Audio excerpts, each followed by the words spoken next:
Welcome back to Celebrity Radio. It's Alex Belfield talking to some of the country's biggest stars and some of my favourite people, and we've got one for you today. Dominic Wood, how are you? Do I fit into both brackets, biggest star and favourite people? Do you know, you do. You cross generations. There I was in the summer up in Edinburgh, and I thought, 1 o'clock, what am I going to do? I know, I'll go and see Dick and Dom. And I have to tell you, it was one of the most brilliant shows I've ever seen. The energy you created in that room was astonishing. Congratulations, seriously. It was absolutely bonkers. We didn't know really what we were putting ourselves up for, so we went, okay, let's do it for us. We've never done it. Well, I haven't done it since I was 13 years old. So we went and did it, and the reception we got was great. We got 5-star reviews. We got awards for the best show, best family show for the Edinburgh Festival, and sellout performance. So we could not have been happier. It's interesting. I mean, I love old school variety, and when you see the Cannonballs and you see the Grumbleweeds and the chemistry that they have to walk on a stage, and even just on Sunday I was in Newcastle watching Danny Adams and Clive Webb do the panto there. Oh, they're great, aren't they? Amazing. When Dick says something to you, you've got to be right on it, and it's just that sort of, you're almost psychic in a way at this point. Yeah, I think that definitely comes into it. We definitely can communicate without speaking to each other. I know what he's thinking right now as he's rehearsing in pantomime, and he knows what I'm thinking once I'm sat here in a radio booth. So we do have that kind of connection, which is very unique. And also I think the secret to a show like the one that you watched is literally, and this is an old vaudevillian thing, you know, when all the old vaudeville artists from years ago, and that was before cinema came onto the scene and killed it, is that the secret to the success was just performing it again and again and again and again and again, and that is the only way you'll get the best act or the best show, is by continuously doing it. Because each show you come off and you go, oh, that little bit, should we change that little bit? Yeah, okay, we'll change that. And you think about tiny little tweaks, but if you do as many shows as we've done with that, all those tweaks turn into something very, very different. It was quite beautiful. I mean, you're reading his mind as he's rehearsing for panto, and I'm reading yours, and you're thinking, I'm winning because I'm not having to do pantomime 2 times a day for about 17 weeks. You must be thrilled. Yeah. Well, there is that, you know, Alex, is that I've got kids, so for me, Christmas is very, very important, because before you know it, my kids would have grown up, and then I can do panto. But whilst they're little, I'm around. I'm not going anywhere. One question that did go through my head as I sat there watching you entertaining these kids with this sort of Energizer Bunny energy was, how long can you pull it off doing that show the way you do it? Because it's a lot of work, isn't it? Well, I think if you look at any of the old school performers like Norman Wisdom, they would keep that energy going for as long as they were performing. So I think as long as we are together and working as Dick and Dom, we will always provide that level of energy.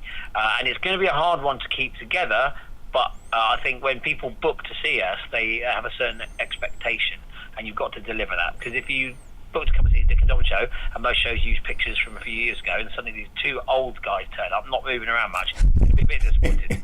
And I'll tell you finally, the other thing I loved about it was it's not nice, it's a bit edgy, it's 2018, it didn't feel sort of cheesy and crap because it could. No. You keep it relevant for today, and therefore you've got to make it a bit sort of naughty for the children, because kids are naughty and it's 2018, they see everything. So well done on that as well. Yeah, I think so, and I think, you know, we live in a nanny state where we've got to be careful that we don't sugarcoat everything too much, and I think people are terrified who are in charge of broadcasting, people like us.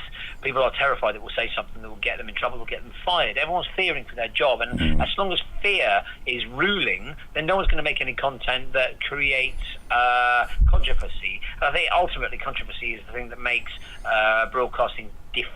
I'm getting deep now. No, you're absolutely right. I wonder how obsessed you are with Dick, whether you find yourself obsessing over him to the point that you've got sort of security cameras following him around, because there's this new survey. Do you see what I did there? 6 million people across the...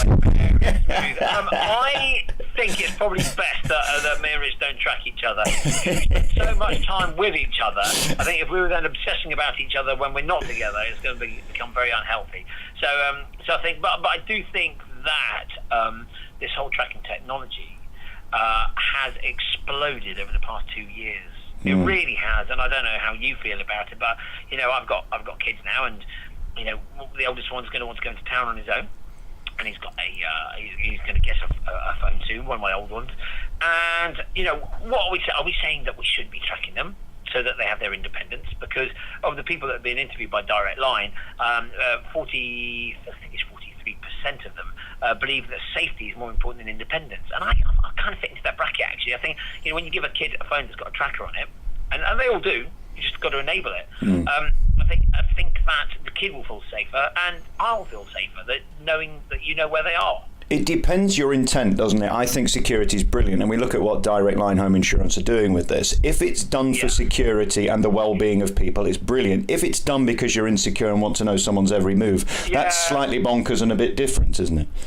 Well, I think so. I mean, this was the big figure that came out of this research by Direct Line, was that 6 million Brits are using smart technology to monitor people around them. 6 million. I mean, that's a huge amount. But that's okay. Because are we putting in smart doorbells? Are we just making sure our houses are nice and safe, which will drive down your premium, when you pay every month for home insurance? Are we just making sure everything's safe? But we found out of those 6 million, 2 million are doing it secretly. Now that's not good. That's not great. So I think if you're going to have security cameras in your home, you're looking after your home. That's fine. That's one thing. But if you're going to have a babysitter home to look after your kids, and they're going to be there, and the security devices are there on loop for iCloud reasons, then you've got to tell them. You have to tell them. Otherwise, it's spying, right? I think that through due diligence, you've got to tell them that it's there. And like if there's a decorator there, or if there is one of your cleaners that's there, you just got to say, oh, by the way, look, I'm not spying on you, but just so you know, the security cameras are around. Well, that's always my thing when they talk about CCTV. I always say if you're up to nothing, you've nothing to fear. But the trouble is when you're on a couch, you see, I have scratching issues, if you know what I'm saying, Dom, and we don't need cameras looking in on me when I'm sat on a couch. You know what I mean, with the rash. Right, fair enough. Well, you speak alone there. I can't back you up on that one, I'm afraid, Alex. No, just me really. then. Yeah, just you and your cammy rash.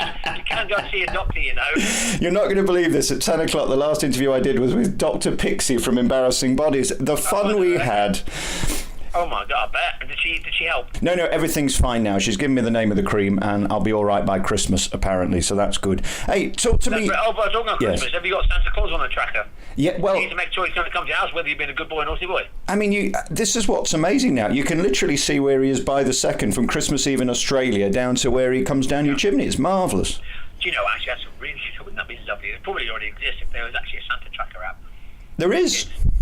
Oh, there is one? Yeah. Just put it in, you can find where he is by the second. What a good idea. Yeah, there you go. You can track him as he flies past your house and goes to the next door neighbour. Who are the people who influence you? I mean, when I watch your act, it goes back to the halcyon days of the great double acts, of which there aren't many these days.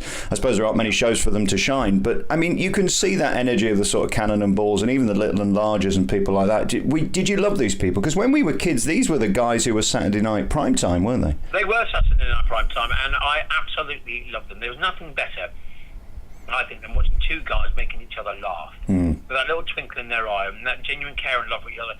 I remember Sid Little and Eddie Large. I didn't feel that warmth because their double act was actually based on one almost bullying the other. Yes, it was. I mean, it obviously didn't stop them being one of the most famous double acts in the country. I mean, they reigned on primetime TV for years, but it didn't really get me. Cannon and Ball I liked. Again, that was a little bit, that was just a little more fun and laid back and a bit of catchphrase, and that was quite good fun. But Morecambe and Wise, for me, were great. The two Ronnies were my favourites because their script writing was off the chart. When I think Ronnie Barker did most of it, didn't he? Yeah. Under a pseudonym, but he was just a genius of wordplay. It was great.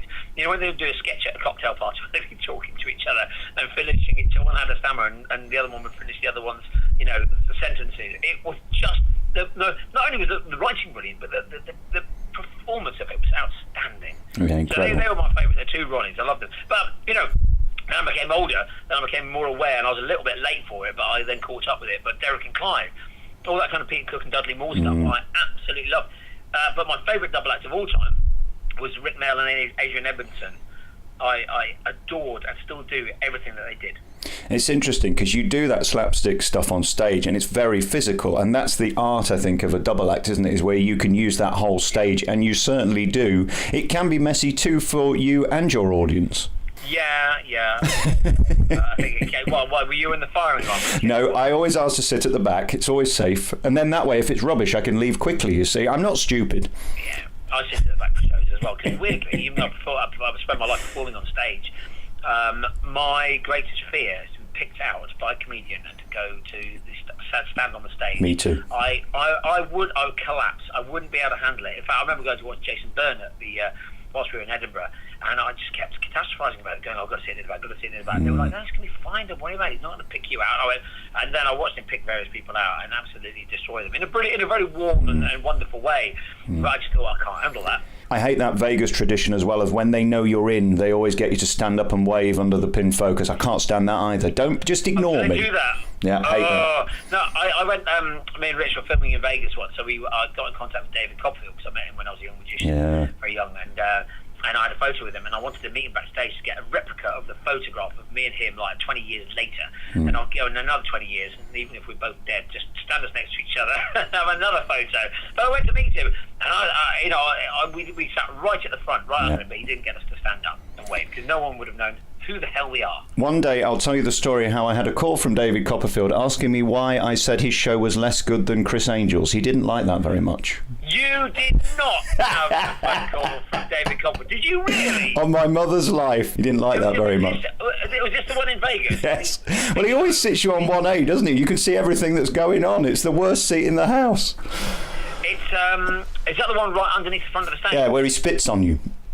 Yeah, well, I didn't get that, but one thing I did particularly love, and this was great, he would do a stint in the audience, and it was very, very good. I mean, I love him. I think he's brilliant, amazing, legend. But then he would come up on stage, and then he would hand sanitize and yes. come back to stage. But he wouldn't make a secret job of it. You would have thought the master of sleight of hand would just quickly dollop a bit of hand sanitizer without anyone noticing, but just squeezed it on the side of the stage and walked on, rubbing his hands. I love talking to you. Thank you so much for your time. Dominic Wood, one of the most talented people I've seen in years. Thank you so much. Let's talk again. Alex, me too.